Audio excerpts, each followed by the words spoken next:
Kayfabe Wrestling Talk. This is where you come to hear how wrestling should be talked about.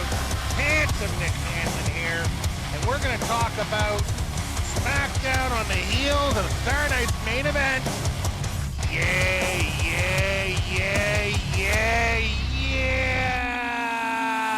Boom. Let's go. Yeah. Boom. Saturday night's main event coming up. But before that happens, well, they got the SmackDown. They got to SmackDown. They got to see the SmackDown. SmackDown, July 17th, 2026. Let's talk a little bit about this shorter show, which I'm liking. Like and subscribe. Remember, this is where you come to hear how wrestling should be talked about.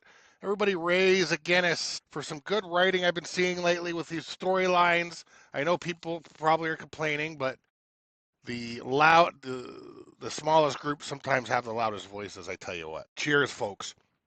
So SmackDown starts with Gunther. I'm going to talk about that at the end. I'm going to try and group that together because it kind of is a throughway of SmackDown. I'm going to try and group, so it's going to be kind of the beginning at the end. So let's get right into the first match, which is Finn Balor versus Tama Tonga. Obviously, Finn and Tama Tonga are friends from the Japanese indie days in New Japan when he did his I don't know what it was called, whatever his little faction over there was called. I'll tell you right now, Tama Tonga needs to lose the face paint. It's getting stupid.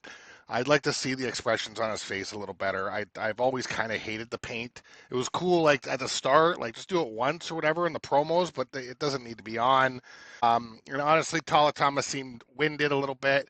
I mean, he did probably have his best match. He has very few matches.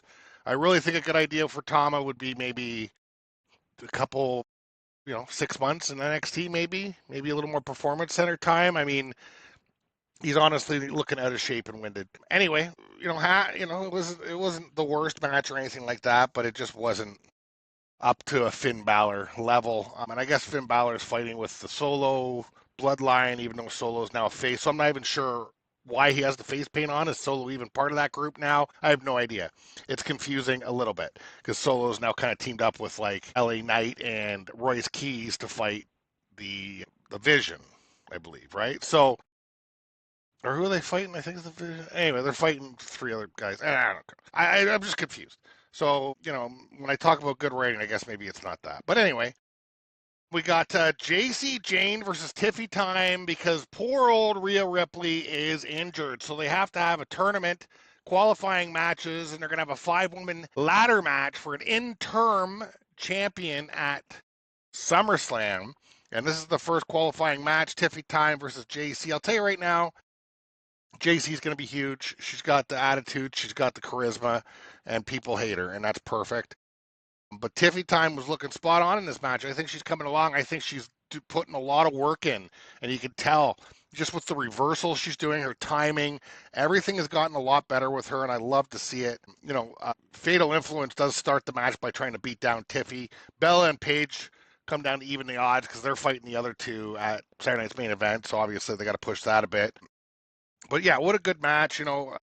One thing I really noticed is Tiffy time hitting that spinning back elbow. Beautifully done, and it's a simple move, but it's one of my favorite moves. Reversals are great.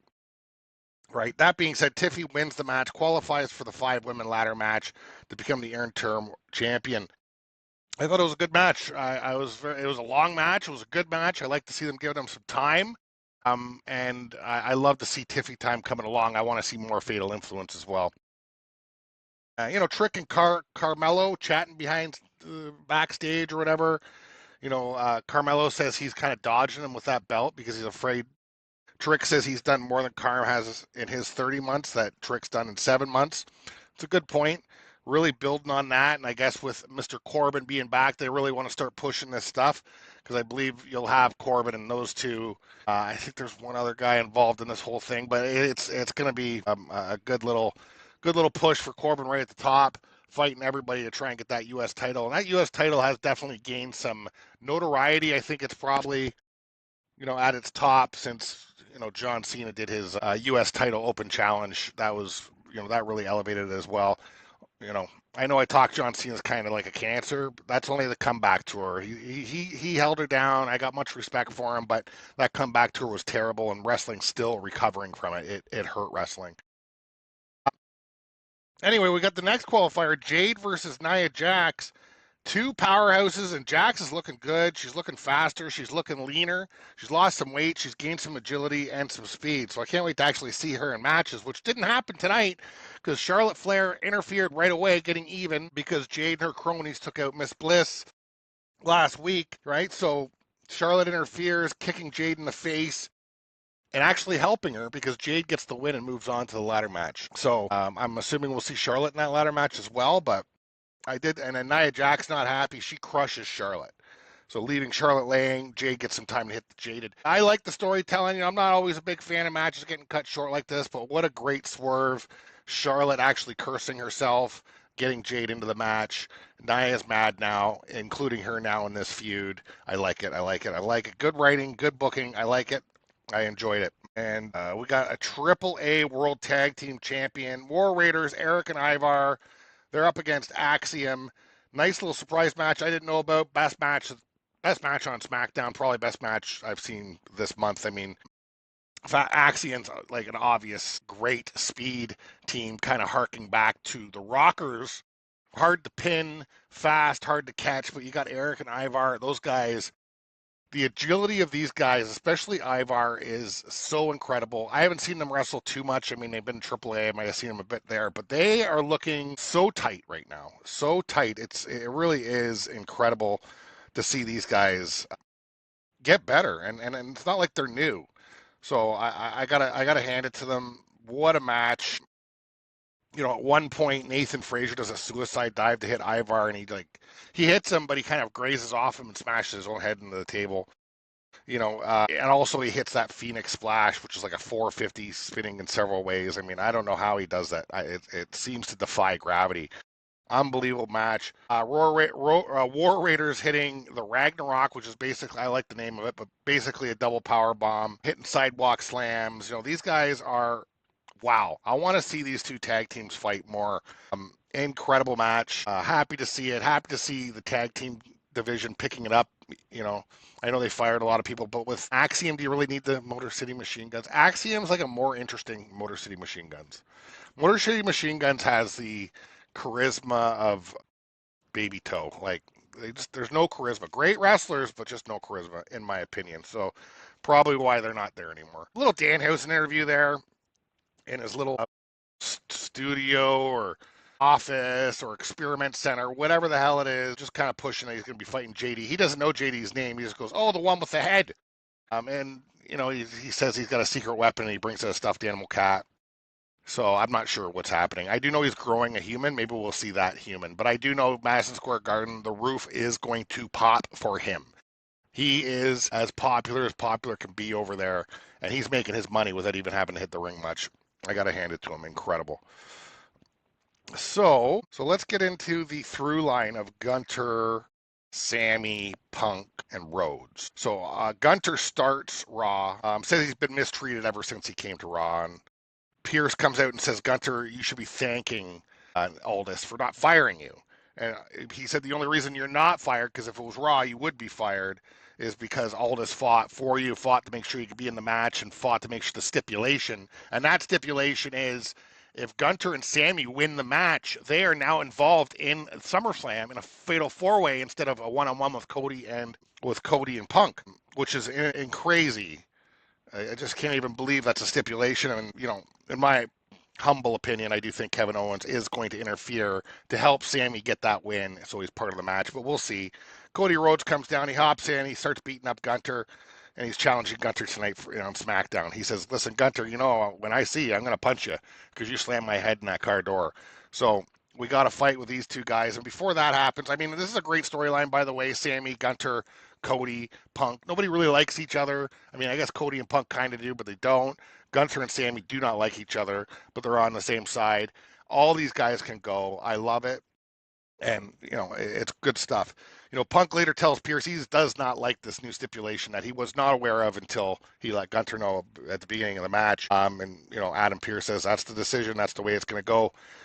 So Punk's got a lot riding on this match at Saturday night's main event, and also tonight's Gunther Cody match, because he doesn't want Gunther taking out Cody or injuring him before the tag team match, obviously. And before the match, we got Candice LeRae telling Gunther how much this match means to her and Gargano, with Gargano still laying flat, which was a funny little thing there. But as soon as Gunther leaves, Blake Monroe, NXT call-up, takes Candice out and introduces herself to everybody. So, I guess she's a new wrestler, and that's how she's being introduced. I don't know. She's hot. She looks tough. I can't wait to see her wrestle. I'm not that into NXT, so with Raw and SmackDown, it's still 5-6 hours of wrestling. That's all I got time for. So the match starts, Cody and Gunther, with Cody jumping Gunther before he gets to the ring, which is a very Gunther move, honestly. But Cody is looking amazing in this match. He's got a lot riding on this thing. But then all of a sudden Gunther does get the upper hand after Cody hits a couple cutters and some great moves. Gunther gets the upper hand and is really just going after his leg to try and injure him. At that point, Punk comes out just to even the odds and keep an eye on thing. Cody and Gunther do a double clothesline to each other at one point, which I love the way Joe Test called that. He called it a double lariat, takes them both out, or whatever he says. Beautiful. I love that he's getting. I mean, he's great. He's not just getting. He's been good for a long time, but he keeps getting better and consistent. Joe Test, I did not think you were going to do as good as you did. I love it. And then Sammy comes out, takes out Punk. Cody Rhodes suicide dives Sammy, and then Sammy pulls Cody out, takes him out, interfered, match is over. And then Gunther and Sammy are starting to beat up Cody to try and injure him. Punk rises after being taken out, evens the odds. These guys are just fighting their way out of SmackDown. Nobody really gets the upper hand. So they're really selling this match, and there is a lot riding on the line here at SummerSlam with a Fatal 4-Way in the air. It really does give Punk less of a chance to retain that title. He doesn't need to be pinned. There's three other people that can be pinned. So again, I know Kevin's, Mr. Owens, KO, Mr. Steen, whatever you want to call him. I know he's feeling better. I know he's coming back. We got a lot of wrestling this weekend, so I'm going to drop a Saturday night's main event. I just watched SmackDown today, which is Saturday. I'm going to watch the Saturday night's main event later. So we're going to drop some stuff and we're going to rock it out. So remember, this is Kayfabe Wrestling Talk. This is where you come to hear how wrestling should be talked about. Make sure you like and subscribe. Yeah. Enjoy all the wrestling. Pour yourself out a Guinness and have a drink and watch some wrestling. Because what else can you do when you're alive on a Saturday night with our Saturday night main event coming from Madison Square Garden? Let's go!